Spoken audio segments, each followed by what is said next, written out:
C'est une revue de l'UFR Sciences juridiques et politiques de l'Université Gaston Berger de Saint-Louis.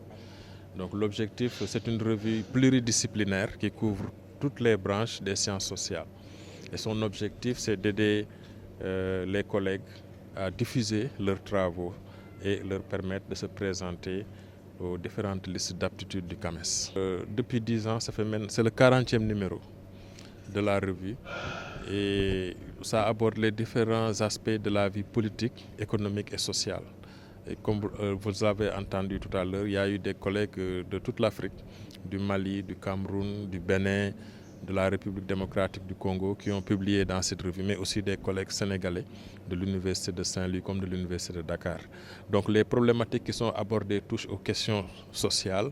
Par exemple, il y a quelqu'un qui a fait sa présentation sur les coups d'État en Afrique, un autre en a fait sur la violence politique. Il y en a également sur les questions de terrorisme, mais toutes les problématiques sociales et politiques sont diffusées dans cette revue. Le Sénégal a une longue tradition démocratique. Depuis 1848, on organise des élections. Sur le plan scientifique, on considère que la démocratie a deux aspects. Il y a la dimension procédurale, c'est-à-dire l'organisation des élections régulières, transparentes, etc. Mais il y a aussi la dimension substantielle, c'est-à-dire la qualité de la démocratie.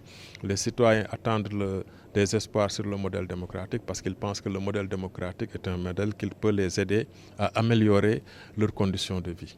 Donc tout ce qui concerne le processus électoral, il y a des efforts qui sont faits. Maintenant, dans l'amélioration des conditions de vie des citoyens, peut-être que c'est cet aspect aussi qu'il faut renforcer. Maintenant, les débats et les querelles entre acteurs politiques, ça fait partie du jeu politique, mais l'essentiel, c'est de régler ces différends de manière pacifique. Parce que la démocratie, ça suppose le dialogue et la discussion.